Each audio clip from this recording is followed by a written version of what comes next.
الله الذي غرس لنا شجرة طيبة أصلها ثابت وفرعها في السماء، والصلاة والسلام على من الذي بنى لنا بيتا صيتها في الآفاق والأنحاء.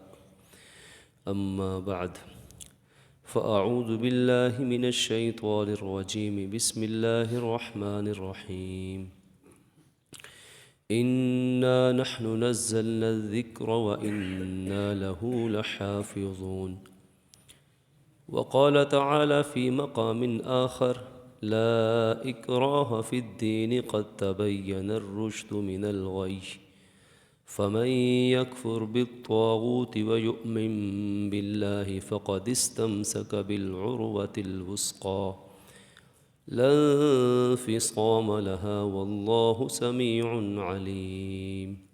وقال تعالى في مقام آخر: ما كان محمد أبا أحد من رجالكم ولكن رسول الله وخاتم النبيين وكان الله بكل شيء عليما. صدق الله العظيم وصدق رسوله النبي الكريم، ونحن على ذلك من الشاهدين والشاكرين والحمد لله رب العالمين. يا رب صل وسلم دائما أبدا على حبيبك خير خلق كلهم. بزرگان ملت، برادران اسلام، میرے عزیز دوستوں، بزرگوں اور بھائیوں، گزشتہ دنوں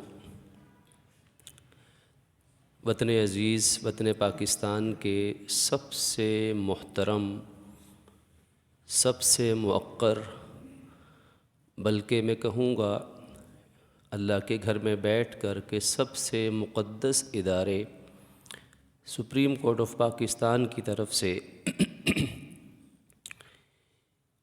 قادیانیت اور تحریف قرآن کے حوالے سے ایک فیصلہ دیا گیا، جو فیصلہ اس وقت متنازع فیصلہ بن چکا ہے، اور پورے پاکستان کے اہل ایمان، اہل دین، اہل اسلام اس فیصلے کی وجہ سے شدید بے چینی، اضطراب اور دکھ کے اندر مبتلا ہیں۔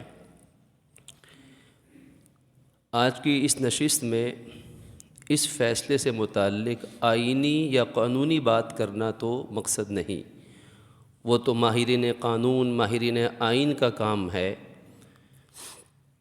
ہم اس فیصلے کو قرآن و سنت، قرآن و حدیث، آثار صحابہ اور اہل بیت اور عام انسانی عقل کی روشنی میں اس کا جائزہ لینے کی کوشش کریں گے۔ دعا ہے کہ پروردگار عالم ہمارے وطن عزیز کو ہر طرح کی سلامتی عطا فرمائے، ہمارے اداروں کو 100% اسلام، عدل، انصاف کے مطابق فیصلوں کی توفیق عطا فرمائے۔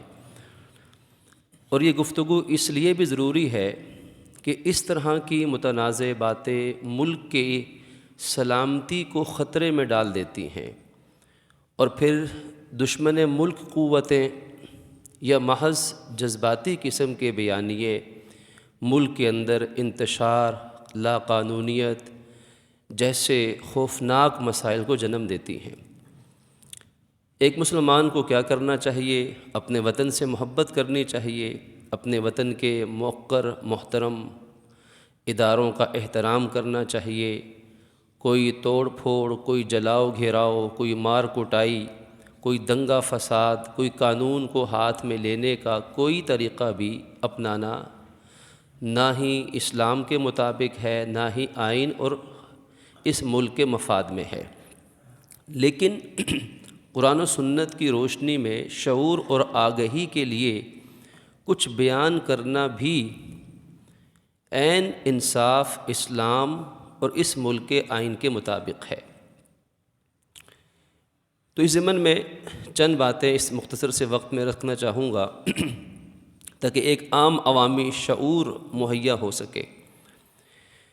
سب سے پہلی بات تو یہ ہے کہ اسلام ایک مکمل ضابطہ حیات ہے، محفوظ دین ہے اور آخری دین ہے، کیونکہ یہ آخری نبی، آخری رسول حضرت محمد عربی صلی اللہ علیہ وسلم کو اللہ نے عطا فرمایا۔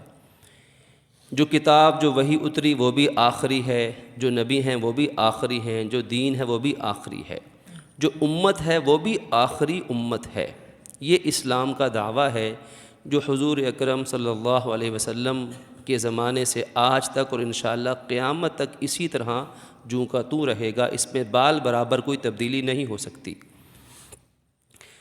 دوسری بات، اسلام اپنے چھتری تلے رہنے والے تمام غیر مسلم اقلیتوں کو وہ حقوق عطا کرتا ہے جو دنیا کے کسی بھی مذہب میں نہیں دیے گئے۔ اس کا خلاصہ یہ ہے کہ ایک دو حقوق کے علاوہ، وہ جو ایک دو حقوق ہیں وہ بھی ان کی سلامتی کے لیے ہیں، ایک دو بنیادی باتوں کے علاوہ تقریباً تمام شہری حقوق جو اسلامی ملک میں رہنے والے کسی مسلمان کو حاصل ہیں، وہی اسلامی ملک میں رہنے والے غیر مسلم اقلیت مائنورٹیز کو بھی حاصل ہیں اسلام کی نظر میں۔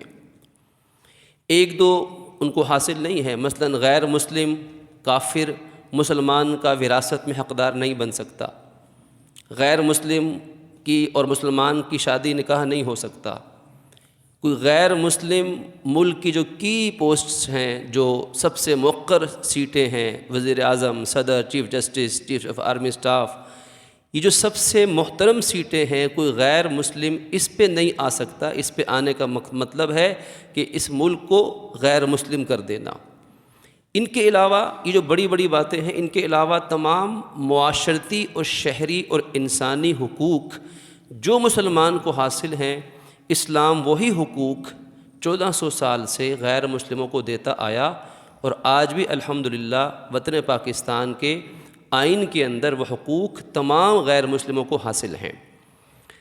منفی پروپیگنڈا کیا جاتا ہے، بعض جذباتی قسم کے لوگوں کی ذاتی فعل کی وجہ سے اس وطن پاکستان کو بدنام کرنے کی کوشش کی جاتی ہے، بلیک میل کرنے کی کوشش کی جاتی ہے کہ جی پاکستان کے اندر اقلیتوں کو حقوق حاصل نہیں ہے۔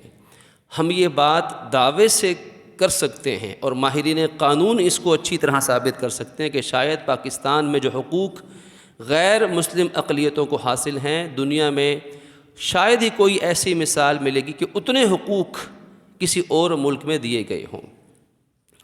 ہاں، کسی ذاتی شخص کی، ذاتی جماعت کی، ذاتی فرد کی اپنے ذاتی فعل سے اس کا کوئی تعلق نہیں، اس کی ذمہ داری نہ اسلام پر، نہ مسلمانوں پر، نہ آئین پر ہے۔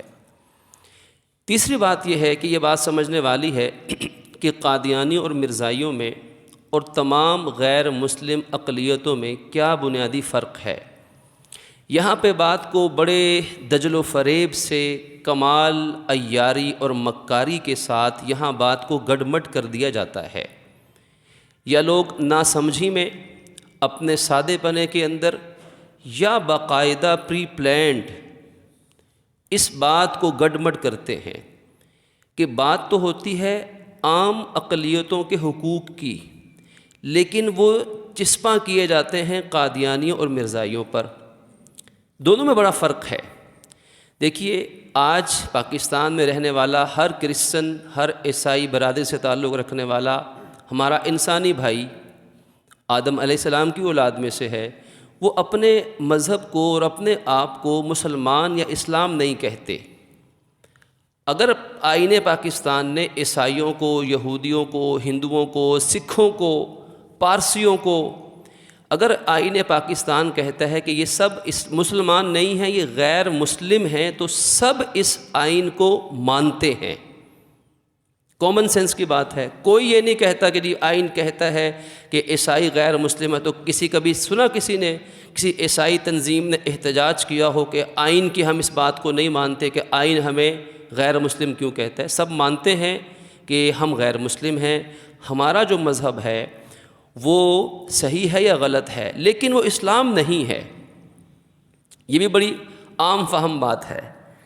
لیکن اس کے مد مقابل آپ قادیانیت کو دیکھ لیجئے کہ جن کو آج آئین اور مسلمان الحمدللہ جیسے بھی آپ کہیں ان کو اقلیتی حقوق آئین کے اندر ان کے دیے گئے ہیں، لیکن آج ایک ایک قادیانی بچہ بھی آئین کے اس فیصلے کو جوتے کی نوک پہ رکھتا ہے، اور وہ ہر قادیانی کہتا ہے کہ یہ جو آئین میں ہمیں غیر مسلم ڈکلیئر کیا گیا ہے، ہم اس فیصلے کو نہیں مانتے کیونکہ ہم غیر مسلم نہیں ہیں۔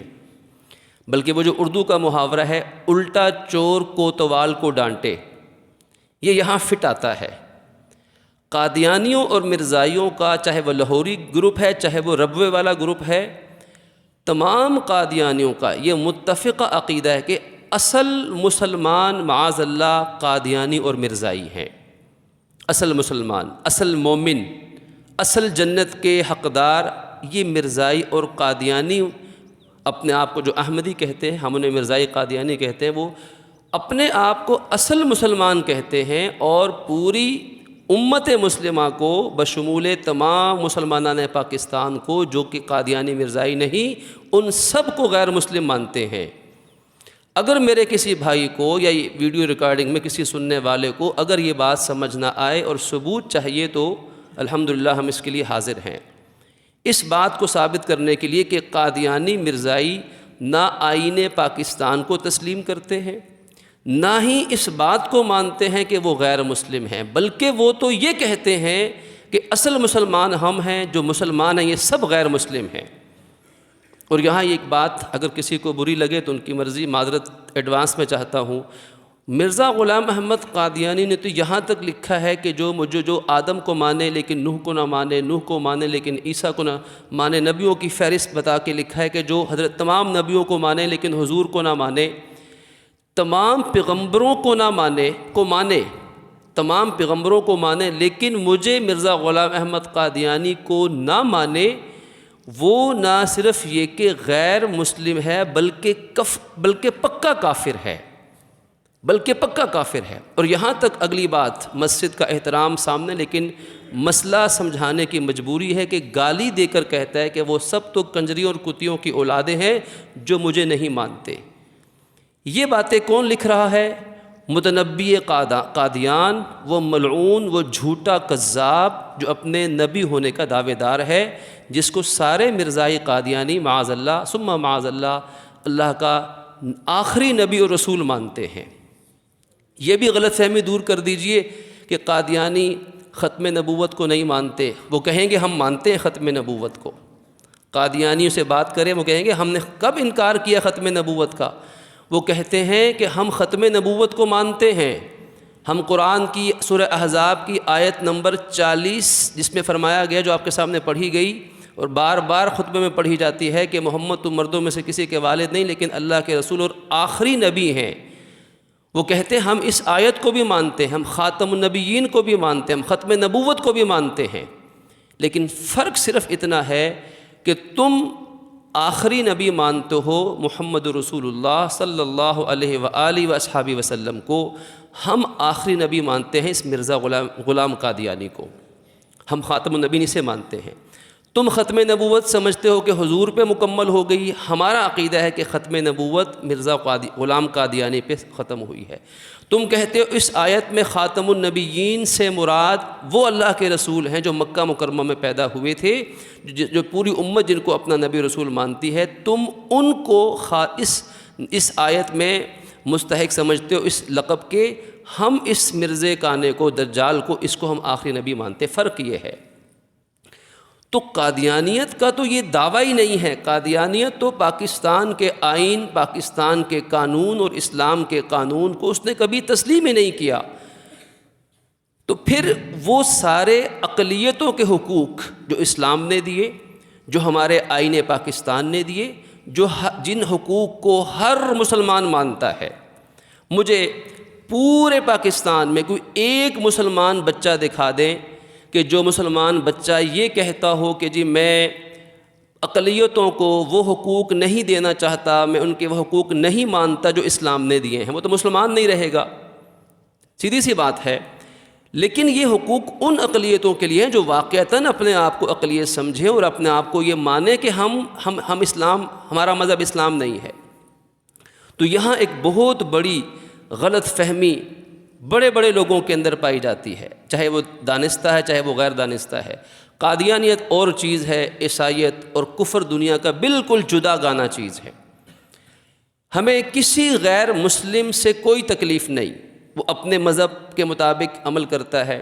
یہ بائبل چھپتی ہے اور زبور انجیل چھپتے ہیں، پاکستان کے اندر غیر مسلم کمیونٹیز اپنے مذہبی کتابیں چھاپتے ہیں، گرنتھ چھپتی ہے، وید چھپتی ہے، ہندوؤں کے مذہبی لٹریچر چھاپے جاتے ہیں، ہندو برادریوں میں تقسیم کیے جاتے ہیں۔ کیا کبھی کسی نے سنا اب پاکستان کی تاریخ میں کہ مسلمانوں نے یا علماء نے فتوے دیے ہوں یا عوام نے احتجاج کیا ہو کہ عیسائی اپنی مذہبی کتاب چھاپ کر عیسائیوں میں کیوں تقسیم کر رہے ہیں؟ کبھی کسی نے یہ سوال نہیں اٹھایا، نہ اٹھایا جائے گا۔ انہیں حق دیا گیا، جب انہیں تسلیم کر لیا کہ وہ غیر مسلم اقلیت ہے، تو اپنی ڈومین میں رہتے ہوئے اپنی چار دیواری میں، اپنے عبادت خانے میں اپنی کتابوں کو وہ چھاپ کر اپنے لوگوں کو پہنچاتے ہیں، ہمیں کوئی اعتراض نہیں۔ یہ سمجھنے والی بات ہے۔ پھر ہمیں قادیانیوں پہ بھی اعتراض کیوں ہے؟ اب یہ بات اشرافیہ کو سمجھ نہیں آتی الا ماشاء اللہ، یہ بات ہمارے جرنیلوں کو سمجھ نہیں آتی الا ماشاء اللہ، جنہیں اللہ سمجھنے کی توفیق دے، اور یہ بات ہماری عدالتوں کو بھی شاید سمجھ میں نہیں آتی الا ماشاء اللہ، جنہیں اللہ توفیق سمجھنے کی دے دے۔ جب ہمیں دنیا کے کسی اور غیر مسلم کے اپنے مذہبی لٹریچر کو چھاپ کر اپنے لوگوں میں ہی، اپنی برادری، مسلمانوں میں نہیں، اپنی برادری میں اس لٹریچر کو تقسیم کرنے پہ ہمیں کوئی تکلیف نہیں، کوئی اعتراض نہیں، کوئی سراپا احتجاج نہیں، لیکن پھر ہمیں قادیانیوں پر کیوں اعتراض ہے؟ ہم اس پر کیوں اعتراض کرتے ہیں کہ قادیانی قرآن کو نہ چھاپے؟ قادیانی قرآن کو چھاپ کر مسلمانوں میں تقسیم نہیں کر سکتے۔ یہاں ہم یہ دوہرا پیمانہ، کیونکہ بات سمجھنے والی ہے، غور فرمائیے گا۔ دیکھیے، میں نے عرض کیا کہ آج کے عیسائی اپنی مذہبی کتاب کو قرآن نہیں کہتے، ہندو وید کو قرآن نہیں کہتے، سکھ گرنتھ کو قرآن نہیں کہتے، تری پتاکا قرآن نہیں کہلاتا، وہ اس کو اپنے مذہب کی کتاب کہتے ہیں، قرآن کا اس پہ ٹائٹل نہیں لگتا۔ لیکن جتنے قادیانی ہیں وہ اپنی مذہبی کتاب کو، جس کو مرزا غلام احمد قادیانی نے ہزاروں جگہ مینشن کیا کہ مجھ پر جو وحی اتری وہ آخری کلام، اس کا نام تذکرہ رکھا گیا۔ آج بھی گوگل پہ سرچ کریں روحانی خزائن تذکرہ، غلام احمد قادیانی اس کو اپنی آخری کتاب، آخری وحی مانتا ہے، معاذ اللہ۔ اور پھر دوسری چیز، وہ قرآن کو چھاپتے ہیں، لیکن قرآن چھاپ کر اس میں مکمل 100% وہ تحریف کرتے ہیں، 100%، ایسی ایک نہیں، وقت نہیں ہے۔ کوئی دوست سمجھنا چاہے تو ہم خود آپ کے پاس آ کے آپ کو یہ چیز سمجھانے کے لیے تیار ہیں کہ قادیانی قرآن پاک میں ہزاروں جگہ پر مطلب تبدیل کرتے ہیں، اور پھر اس تبدیل شدہ قرآن کو کہتے ہیں کہ یہ صحیح کتاب ہے، یہ صحیح قرآن ہے۔ جو 1400 سال سے پوری امت مسلمہ نے جو سمجھا، جو چھاپا، جو تفسیریں تشریح کی، وہ سب غلط ہے، اور جو مرزا غلام احمد قادیانی نے کی قرآن کی تفسیر، اور جو اس کے بیٹے مرزا بشیر الدین نے کی، مرزا محمود نے کی، وہ تفسیر ٹھیک ہے۔ اسی پر تو مسلمانوں نے، وکلاء نے، مسلمانوں نے FIR درج کروائی 2011 کے اندر، پھر 19 میں، پھر اب اس کا فیصلہ دیا گیا تفسیر صغیر کے نام سے۔ مرزا غلام قادیانی کے بیٹے نے تفسیر جو لکھی، جو قرآن کی تحریف پر مبنی ہے، جس میں یہ کہا گیا ہے کہ اصل آخری نبی حضور نہیں، مرزا غلام قادیانی ہے، معاذ اللہ۔ اب وہ یہ چیز چھاپے تو دیکھیے کتنا زمین آسمان کا فرق، یہ کتنا بڑا دھوکہ ہے، اور آج میڈیا بھی یہ دھوکہ ہمیں دیتا ہے، اور ہم اس دھوکے کو قبول کر رہے ہیں۔ ہمارے بہت سے پڑھے لکھے نوجوان، بھئی کوئی غیر مسلم اقلیت اپنی کتاب کو قرآن نہیں کہتے، ہمیں کوئی تکلیف نہیں، چھاپیں اپنی کمیونٹی میں تقسیم کریں، ہم انہیں روکتے نہیں، کوئی تکلیف نہیں۔ لیکن جب کوئی غیر مسلم اپنی اس کفر کو اسلام کا نام دے گا، اپنے اس کفر کو قرآن کا نام دے گا، اور قرآن بنا کر چھایا کرے گا، تو بتائیے کہ دنیا کا کون سا ذرہ برابر عقل مند انسان ہے جو اس کام کو ٹھیک قرار دے گا؟ اگر یہ بات ٹھیک ہے، فرض کیجئے جس فیصلے سے یہ بات سمجھ آتی ہے کہ جی ان کو یہ حق ملنا چاہیے، یہی فیصلہ دیا گیا، ساری قوم جانتی ہے، اس فیصلے کو نہیں جانتے تو ہم پڑھ لیجئے سپریم کورٹ کا کیا فیصلہ آیا۔ اس فیصلے کا خلاصہ یہ ہے کہ ان کو جو ہے وہ یہ حق ملنا چاہیے کہ وہ قرآن کی تفسیر اپنے مذہب کے مطابق لکھیں، چھاپیں، تقسیم کریں، یہ ان کا آئینی اور انسانی حق ہے۔ یہ سب سے بڑا دھوکہ ہے کہ وہ تو اپنے کفر کو اسلام کہتے ہیں۔ اگر یہ بات ٹھیک ہے تو پھر آج سے ہم سب کو، جناب محترم قاضی فائز عیسیٰ صاحب کو بھی اور پورے پاکستان کے مسلمانوں کو پھر یہ بات تسلیم کرنی چاہیے کہ آج سے ہم کافر ہیں اور قادیانی مسلمان ہیں۔ پھر یہ بات مان لیں، پھر ہم مسلمان نہیں، پھر اصل مسلمان وہ ہے، پھر ہمارا قرآن یہ اصل قرآن نہیں ہے، پھر ان کا قرآن اصل قرآن ہے۔ یہ بات کہاں تک پہنچتی ہے؟ ہمارے قرآن میں لکھا ہے خاتم النبیین، آمنہ کے لال، عبداللہ کے جگر گوشے، امام الانبیاء، سب کہہ دیجیے صلی اللہ علیہ وآلہ وسلم۔ ہمارا قرآن یہ کہتا ہے، اس سے مراد حضور کائنات ہے۔ انہوں نے جو قرآن کی تفسیر لکھی، جس کو عدالت عظمیٰ، عدالت عالیہ، پاکستان کا سب سے موقر ادارہ، اس کے سب سے موقر ترین شخص، وہ قانونی ایک مدد اور تحفظ فراہم کرتے ہوئے اجازت دیتے، اس کا مطلب ہے کہ پھر ہمارا قرآن جو ان کے قرآن میں لکھا ہے، جو قرآن کی تفسیر بدل رہے ہیں، پھر وہ ٹھیک ہے۔ مرزا غلام احمد قادیانی اپنے آپ کو آخری نبی ڈکلیئر کرتا ہے۔ مرزا غلام احمد قادیانی اپنی نام نہاد بیویوں کو امہات المؤمنین کا لقب دیتا ہے۔ آج بھی جائیے ربوہ چناب نگر کے اندر ان کا جو سو کالڈ بہشتی مقبرہ ہے، وہاں آج بھی اس کی بیویوں کے قبر کی تختی کے اوپر ام المؤمنین لکھا ہوا ہے، معاذ اللہ۔ مرزا غلام احمد قادیانی اپنے خلیفوں کو نام نہاد ان خلیفوں کو خلفائے راشدین کا لقب دیتا ہے۔ مرزا غلام احمد قادیانی وہ اپنے اوپر ایمان لانے والوں کو صحابی کا ٹائٹل دیتا ہے۔ مرزا غلام قادیانی اپنے اوپر اترنے والے وحی کو قرآن کی موڈیفائڈ شکل قرار دیتا ہے کہ اصل یہ معاذ اللہ ثم معاذ اللہ۔ یہ سب باتیں بڑی تلخ اور کڑوی ہیں، لیکن مسئلہ اس کے بغیر سمجھ نہیں آتا۔ عام مسلمانوں نے، ہمارے اشرافیہ نے، پڑھے لکھے طبقے نے یہ سمجھ لیا ہے کہ جیسے مسلمان آپس میں لگے رہتے ہیں، بریلوی دیوبندی، بس اسی طرح یہ بھی کوئی ایک ایسا ہی چیز ہے، زمین آسمان کا فرق ہے۔ ذرا کیس کی نوعیت کو سمجھیے۔ مرزا غلام قادیانی نے اپنے اوپر شیطانی وحی لانے والے اس شیطان کو جبرائیل کے مقابلے میں قرار دیا ہے کہ حضور پہ جبرائیل آتے تھے اور میرے پہ فلاں، حالانکہ وہ شیطان تھا جو شیطانی وحی لاتا تھا۔ شیطان کو، جو شیطان قرآن کہتا ہے کہ شیطان اپنے دوستوں پہ وحی کرتا ہے، تو ایسی وحیاں شیطانی کرتا ہے کہ آئی لو یو، یہ وحیاں شیطانی وحی۔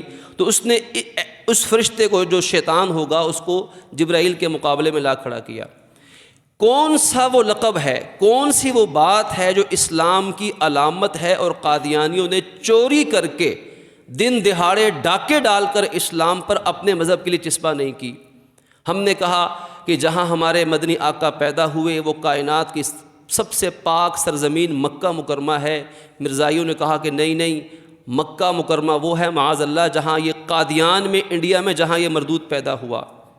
ہم نے کہا کہ نہیں، مدینہ طیبہ وہ ہے جہاں ہمارے نبی ہجرت کر کے تشریف لائے، کائنات کی مقدس سرزمین، وہاں مسلمان مرنے کی دعائیں مانگتا ہے، تمنا رکھتا ہے۔ انہوں نے کہا نہیں، مدینہ منورہ وہ ہے جو یہ ربوہ چناب نگر جہاں بہشتی مقبرہ۔ ہم نے کہا کہ جنت البقیع وہ ہے جن کے لیے اللہ کے نبی نے یہ بشارت سنائی کہ جو تم میں سے مدینے میں فوت ہو سکے اسے چاہیے کہ وہ مدینے میں فوت ہو، جنت البقیع میں اس کی تدفین ہو جائے، میں روز قیامت سب سے پہلے بقیع والوں کی شفاعت کروں گا۔ انہوں نے کہا کہ نہیں، وہ بہشتی مقبرہ نہیں، بہشتی مقبرہ تو یہاں آ چکا ہے۔ اللہ کے نبی کے صحابہ کے ساتھ قرآن نے سینکڑوں مرتبہ کہا کہ رضی اللہ تعالی عنہ، اللہ ان سے راضی ہو چکا، وہ راضی ہو چکے۔ انہوں نے کہا کہ نہیں، یہ لقب تو ان لوگوں کے بارے میں ہے جنہوں نے مرزائی مردود کو نبی مان کے اس کا کلمہ پڑھا ہے، یہ رضی اللہ عنہ ہیں۔ انہوں نے، اسلام نے کہا کہ نبی کے گھر والے، نبی کی بیویاں، نبی کے صاحبزادیاں، نبی کے صاحبزادگان، آل رسول، جن کا پوری امت محبت کا دم بھرتی ہے، ان کی محبت کے سرمے ہم اپنی آنکھوں میں لگاتے ہیں، وہ اہل بیت رضی اللہ تعالی عنہم اجمعین، پوری امت کا محبت جن کا ایمان ہے، اہل بیت وہ ہیں۔ تو آج بھی آپ قادیانیوں کی کتابیں پڑھیں، وہ کہتے ہیں کہ اہل بیت اور آل رسول سے مراد معاذ اللہ مرزا قادیانی کی فیملی اور اس کے بچے ہیں۔ تو آپ دیکھیے نا کہ کتنا بڑا دھوکہ ہے۔ آپ کہاں کی بات، عام غیر مسلموں کی بات کو آپ کن پہ فٹ کر رہے ہیں، اور اوپر سے پھر یہ آیت پڑھنا کہ لا اکراہ فی الدین، دین میں کوئی جبر نہیں۔ ہم اس کو مانتے ہیں، یہ قرآن کی وحی ہے، لیکن کیا اس دجل کو، اس دھوکے کو روکنا یہ دین کے جبر میں شامل ہوگا؟ ہمارے چھوٹے معصوم بچے جو 5ویں 6ٹھی کلاسوں میں پڑھتے ہیں، اس آیت کو پڑھتے ہیں اگلی کلاسوں میں، ان چھوٹے طلباء سے آپ پوچھ لیجئے جو اتنے پڑھے لکھے بھی، اتنے لائق فائق، نالائق طالب علم سے پڑھ لیجئے، ہمارے نالائق طالب علم سے، وہ نالائق طالب علم بھی بتائے گا کہ اس دجل، دھوکے، فریب، کائنات کے سب سے بڑے جھوٹ، سب سے بڑے کذب کو روکنا اس آیت میں داخل نہیں ہو سکتا۔ ہاں، اس کا اصل مطلب یہ ہے کہ کسی غیر مسلم کو زبردستی آپ کلمہ نہیں پڑھا سکتے۔ کوئی اسلام میں، جس نے اسلام قبول نہیں کیا، اس کو آپ زبردستی اسلام میں نہیں لا سکتے، یہ اس کا مطلب ہے۔ جو مسلمان ہو چکا وہ اسلام چھوڑ دے اور ہم کہیں نہیں کوئی بات نہیں، دین میں جبر نہیں، تو اسلام اس کو برداشت نہیں کرتا۔ یہ منافقت ہے، یہ غداری ہے، یہ ارتداد ہے۔ اور اس سے بھی بڑھ کر وہ مرتد، وہ زندیق جو اسلام لانے کے بعد اسلام کو چھوڑے، کفر اختیار کرے، اور وہ یہ کہے کہ جو میرا کفر ہے نا یہ اسلام ہے، یہ کس درجے کی بات ہے؟ اور آپ کہہ دیں کہ لا اکراہ فی الدین۔ اچھا، پھر انا نحن نزلنا ذکر و انا لہ لحافظون، قرآن کی آیت ہے، بچے کو یاد۔ اب اپنے بچوں سے پوچھئے، اسکولوں کے، کالجوں کے نصاب میں یہ آیت شامل ہے۔ کیا اس آیت کا مطلب کامن سینس، ایک عام ادنا عقل کی بات ہے، کیا یہ بنتا ہے کہ اچھا جی اللہ تعالیٰ نے قرآن مجید کی حفاظت کا جو وعدہ کیا ہے نا، تو دنیا کے اگر سارے لوگ مل کر قرآن میں تحریف کریں، اس کا مطلب، اس کی تشریح، اس کا ترجمہ اگر وہ غلط کر دیں تو ہمیں اس سے پریشان نہیں ہونا چاہیے، ہمیں انہیں روکنا نہیں چاہیے، ہمیں کوئی قانونی طور پر بھی آپ کی خدمت میں ہاتھ باندھ کے 10-12 سالوں سے، 2011 سے آپ کی منت سماجت کرے، عدالت کی چوکھٹ پکڑ کے ہاتھ باندھے اور کہے کہ ہم کوئی احتجاج نہیں کرتے، کوئی پتھراؤ نہیں کرتے، ہم تو قانون کے مطابق آپ سے انصاف چاہتے ہیں، کہ یہ قادیانی ہمارے قرآن کی بھی تحریف کرتے ہیں، توہین کرتے ہیں، جس تحریف کے ساتھ رسول اللہ کی توہین ہوتی ہے، دین کی توہین، پوری امت مسلمہ 1.5 ارب مسلمانوں کی دل آزاری ہوئی ہے، ہو رہی ہے۔ اس کو آپ خدا را قانون کے مطابق روکے، جو آئین میں ہے، 298 A B C B اور C قانون دفعہ 1984 میں جو اس میں تبدیلی کی گئی، اس آئین کے مطابق ہمیں انصاف فراہم کر دیں، اور کہہ دیا جائے کہ نہیں یہ سب باتیں فضول ہیں، اللہ نے حفاظت کا وعدہ خود کیا ہوا ہے، لہٰذا لوگ اگر کوئی تحریف کر دیں تو کوئی فرق نہیں پڑتا، انہیں اجازت ہے۔ اگر اس بات کو دنیا کی، چلو قرآن کو چھوڑ دیں، حدیث کو چھوڑ دیں، آئین کو بھی ایک ادنا انسان کی عقل کیا فیصلہ کرتی ہے اس جو ہے وہ بات کے اوپر؟ اگر یہ بات درست مان لی جائے کہ ٹھیک ہے اللہ نے حفاظت کا وعدہ کیا، لہذا جو مرضی تحریف کرے تو اس سے کوئی فرق نہیں پڑتا، لہٰذا ان کو اجازت دی جائے، یہ خوفناک بات ہے۔ اس کے اثرات کیا ہوں گے؟ پھر اس کا مطلب یہ ہوگا کہ صرف یہ حق صرف قادیانیوں کو ملے گا۔ اگر کل کلاں عیسائی اٹھیں اور وہ قرآن کے معنی بدل کر، تشریح بدل کر، سب کچھ بگاڑ کر کہیں کہ جی ہم اب اصل قرآن عیسائیت کے مطابق یہ ہے، اب یہ دنیا میں چلے گا، پھر یہ حق ان کو بھی مل جائے گا۔ اگر کوئی اور کل اٹھے اور وہ یہی قرآن میں تحریف کرے، اپنی مرضی کی تحریف کرے، ہم کہیں نہیں اللہ نے تو حفاظت کا وعدہ کیا ہے، چھاپنے دو قرآن ان کو، تو کیا یہ درست ہوگا؟ آپ دیکھ لیجئے، اگر دنیا میں کوئی انسان جو عیسائی نہ ہو، کسی مسلمان کو لے لیجئے، وہ مسلمان یہ کام، پڑھا لکھا مسلمان یہ کام کرے کہ اٹھائے بائبل کو جو عیسائیوں کے ہاں بائبل رائج ہے، جو ان کے ہاں وہ غلط ہے، صحیح ہے، تحریف شدہ ہے کہ نہیں ہے، یہ بحث نہیں ہے، جو عیسائیت کی بائبل اس وقت چھپی ہوئی مارکیٹ میں ہے اسی بائبل کو پکڑے اور اس میں اپنی طرف سے امینڈمنٹ کر دے، تبدیلیاں کر دے، تحریف کر دے اور چھاپنا شروع کر دے۔ مسلمان کہے کہ نہیں، جو بائبل پوری دنیا کے عیسائی پڑھ رہے ہیں یہ غلط ہے، جو میں نے چھاپی ہے وہ ٹھیک ہے۔ کیا ہماری عدالتیں، ہماری اشرافیہ، ہمارے ٹی وی اینکر، ہمارے سیاستدان، ہمارے دانشور، کیا وہ اس بات کو کہیں گے ٹھیک ہے، کوئی حرج کی بات نہیں؟ جب قرآن کی باری آتی ہے، میرے نبی کا قرآن سب سے مظلوم بن گیا، میرے نبی کی شریعت سب سے تختہ مشق بن گئی اس وطن کے اندر۔ ہم کہاں تک جا پہنچے؟ یورپی یونین کو خوش کرنے کے لیے، امریکہ کو خوش کرنے کے لیے، کفار کی چاپلوسیاں کرنے کے لیے، کیا پاکستان کا سافٹ امیج پیش کرنے کا صرف یہ طریقہ رہ گیا تھا کہ جو حق ہم کسی دنیا کے عیسائی غیر مسلم کے خلاف جو ہم مسلمانوں کو نہیں دیتے، لیکن مسلمانوں کے خلاف صرف قادیانیوں کو دیتے ہیں؟ اب دیکھیے کہ قادیانیوں کی کوششیں کہاں پہنچ چکی۔ 1984 کے فیصلے کے بعد جب قادیانیوں کو غیر مسلم کے لیے ڈکلیئر کیا گیا اور جو تحریکیں چلیں، اس کے بعد مسلمان سو گئے۔ مسلمانوں نے یہ سمجھ لیا کہ بس اب ہم نے قادیانیوں کو غیر اقلیت قرار دے دیا، اب ہمارا کام ختم ہو گیا۔ اس وقت ہم سو گئے اور یقین کریں وہ اس وقت جاگ گئے تھے۔ ہم سوئے ہوئے ہیں، وہ قادیانی مرزائی جاگے ہوئے ہیں۔ وہ کن کن پہلوؤں سے کیسے کیسے داؤ پیچ بدل کر آج اس مقام تک پہنچ چکے ہوئے ہیں کہ وہ ایسے فیصلے صادر کروا رہے ہیں جو نہ آئین کے مطابق ہے، نہ قرآن کے مطابق ہے، نہ شریعت کے مطابق ہے، نہ شرافت کے مطابق ہے، نہ انسانی عقل کے مطابق ہے۔ تو پھر تو ہر ایک کو اجازت ملے گی کہ جو چاہے جو مرضی چھاپ لے۔ پھر کل کو کوئی کہے کہ نہیں یہ مرزا غلام احمد قادیانی بھی آخری نبی نہیں، آخری نبی تو یہ تھا، ہم اس کو مانتے، پھر تو آئین اس کو بھی اجازت دے دے گا۔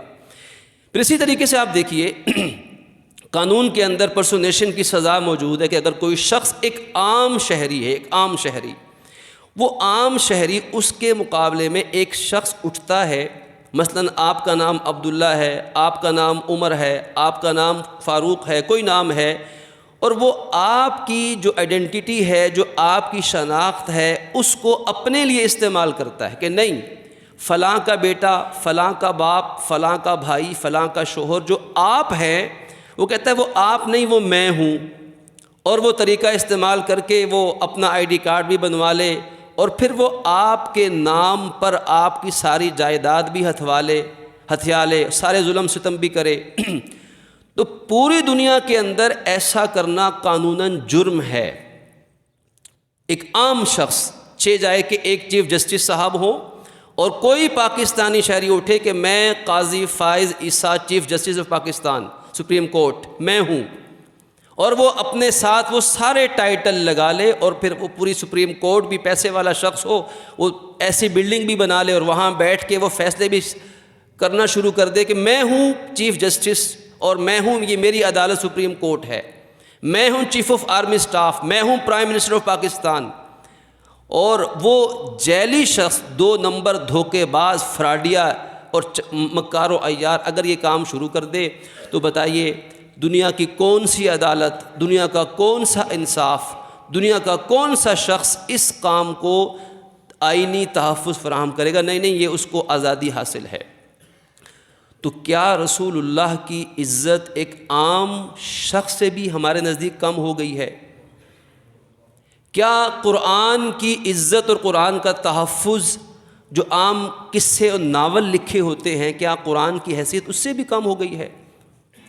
کیا صحابہ اہل بیت اور ناموس صحابہ، ناموس قرآن، ناموس اسلام، کیا ہمارا ملک اور ہمارا یہ وطن عزیز اور اس کے ادارے یا اس کے شرافیہ یا بڑے لوگ کیا اس رخ پہ نہیں چل پڑے کہ یہ ہمارا دین اصل میں یہ تو ہندوازم اور ہندوؤں اور سکھوں کے بھی مذہب سے گرا پڑا ہے معاذ اللہ، کہ جو ظلم ان کے ساتھ ہم برداشت نہیں کرتے وہ ظلم آج کوئی شخص یہ دعویٰ کر کے دیکھے کہ میں گرو نانک ہوں، کوئی شخص یہ دعویٰ کر کے دیکھے کہ میں گرو نانک ہوں اور یہ جو سکھ ازم ہے یہ میرا اجاز کردہ مذہب ہے، جو میں کہتا ہوں وہ سکھ ازم ہے، اور سارے سکھ چلے جائیں سپریم کورٹ میں دعویٰ رٹ دائر کرے کہ دیکھو یہ بدبخت کہتا ہے کہ میں گرو نانک ہوں، حالانکہ یہ نہیں ہے، گرو نانک تو کوئی اور تھے، تو ہماری عدالتیں کبھی بھی اس بات کی اجازت نہیں دیں گی کہ کوئی شخص گرو نانک کا بھیس بدل کر اپنے آپ کو یہ قرار دے دے۔ اس کی کوئی عقل دنیا میں، کوئی عدالت اس کی اجازت نہیں دے گی۔ رسول اللہ کہہ دے تو اس کی اجازت مل سکتی ہے معاذ اللہ۔ تو آج ہمیں اس چیز کو سوچنے کی ضرورت ہے۔ ایک تو ہمیں اپنے اندر عوامی شعور خدا را ہمیں بیدار کرنا چاہیے۔ ساری گفتگو اس شعور کی خاطر ہے۔